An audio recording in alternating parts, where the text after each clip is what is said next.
19वें पारे का आखिरी पाव यानी सलासा से मुकम्मल और 20वां पारा मुकम्मल समाअत किया। वहदहु ला शरीक हम सबको कुरान अज़ीम, बुरहान रशीद, फ़ुरक़ान हमीद की बरकतें नसीब फ़रमाए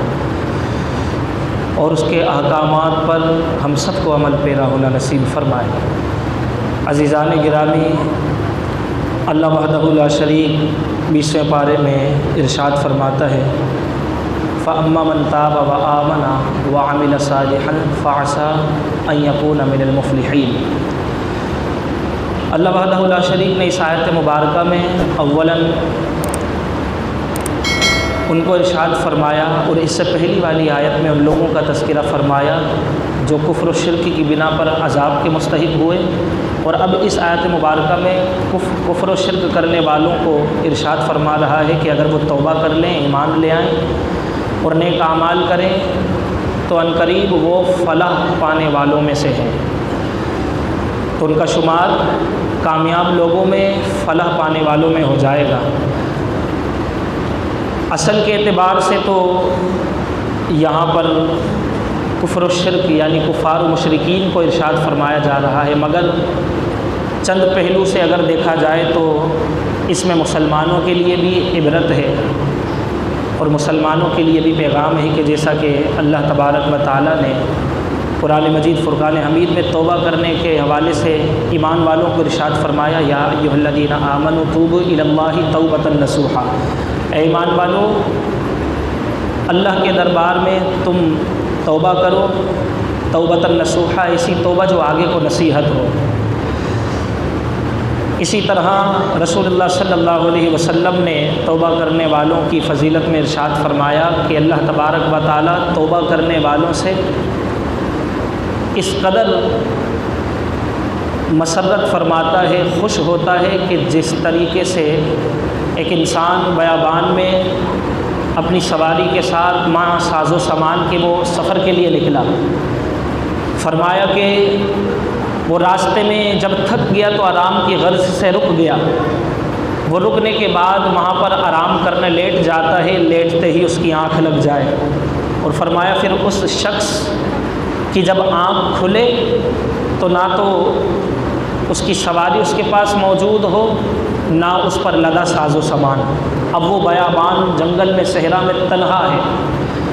उसकी परेशानी का आलम क्या होगा कि सब कुछ उसकी बल्कि ज़िंदगी की बका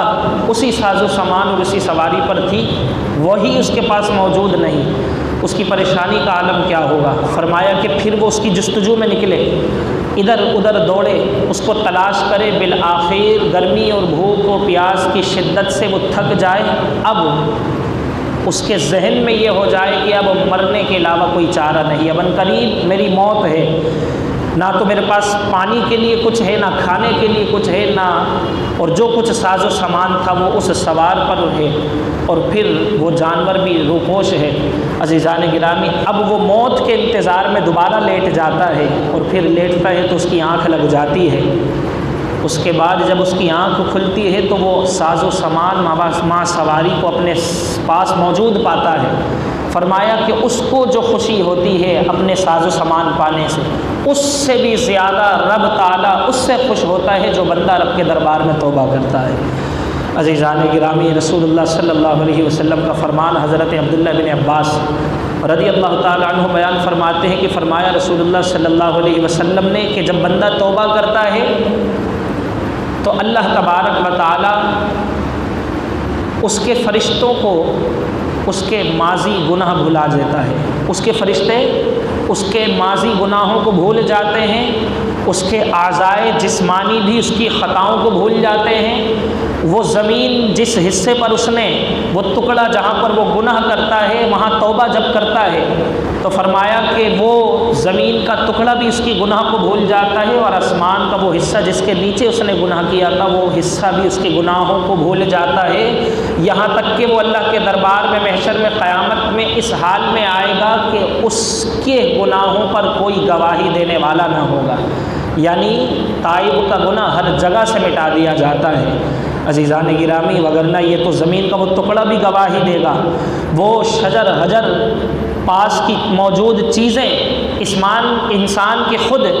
انسانی اعضائے جسمانی خود گواہی دیں گے کہ یا رب کائنات اس نے فلاں فلاں گناہ کیا ہے، فلاں فلاں گناہ کیا ہے۔ زبان ہماری گناہوں کی گواہی دے گی، ہماری آنکھیں گناہوں کی گواہی دیں گی، لیکن جو توبہ کر لے، رسول اللہ صلی اللہ علیہ وسلم نے فرمایا اللہ تبارک و تعالیٰ اس اعضائے جسمانی کو بھی اس کے گناہوں کو بھلا دیتا ہے، اور اس کے فرشتے بھی اس کے ماضی گناہ کو بھول جاتے ہیں، وہ زمین و آسمان، وہ ٹکڑے، وہ حصہ اس کے گناہوں کو بھول جاتے ہیں، رب بھلا دیتا ہے، اور محشر میں وہ اس حالت میں آئے گا کہ اس کے گناہوں پر گواہی دینے والا کوئی نہ ہوگا۔ روایت ہے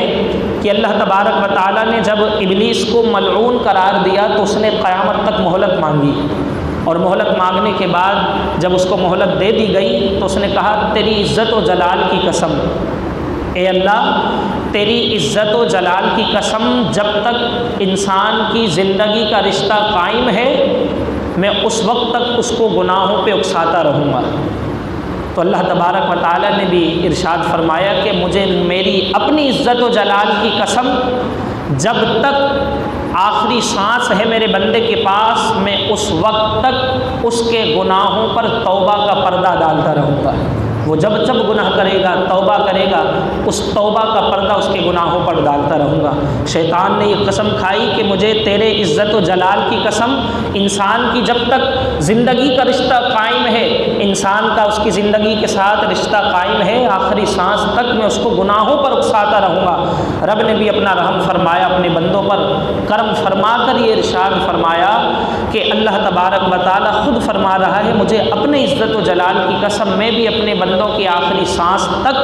اس کے گناہوں پر اس کی توبہ کا پردہ ڈالتا رہوں گا۔ تو عزیزان گرامی، توبہ کے بہت فضائل ہیں۔ تائب کا گناہ ہر جگہ سے مٹا دیا جاتا ہے، اس کے تمام اعضاء کو، ان حصوں کو، گناہوں پر اس کو بھلا دیا جاتا ہے۔ اللہ تبارک و تعالیٰ نے ایک اور مقام پر ارشاد فرمایا کہ ایمان والو سب کے سب توبہ کرو اس امید پر کہ فلاح پا جاؤ، کامیابی اسی میں ہے، اسی امید پر۔ تو اس آیت مبارکہ میں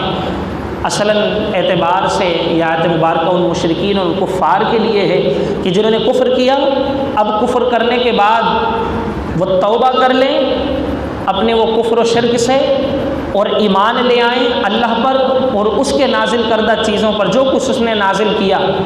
فرمائے اس پر ایمان لے آئیں اور نیک اعمال کریں، تو ان قریب اللہ وحدہ لا شریک انہیں فلاح یافتہ لوگوں میں لکھ دے گا،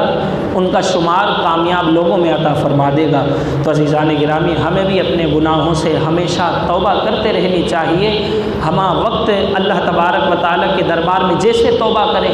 فوراً جیسے گناہ ہو فوراً توبہ کریں۔ رب کائنات یہ فرما رہا ہے کہ میرا بندہ ہے، جیسے ہی اس سے گناہ سرزد ہو جائے گا، غیر دانستہ طور پر یہ رب کے دربار میں فوراً تائب ہو جائے گا اور صدق دل سے توبۃ نصوحہ کرے گا، پھر اس گناہ کی طرف دوبارہ نہیں پلٹے گا۔ فرمایا ایسی توبہ کرے گا جو آگے کے لیے نصیحت ہو جائے، تو اللہ وحدہ لا شریک اس کی توبہ کو قبول فرما لے گا۔ اللہ وحدہ لا شریک ہمیں اپنے گناہوں پر پشیمانی اور شرمندگی کے ساتھ رب کے دربار میں صدق دل سے تائب ہو کر توبہ کرنا نصیب فرمائے۔ وحدہ لا شریک ہماری توبہ کو اپنی پاک بارگاہ میں قبول منظور فرمائے، اور وحدہ لا شریک ہمیں گناہوں سے پاک و صاف فرمائے، گناہوں سے نفرت، نیکیوں سے محبت عطا فرمائے۔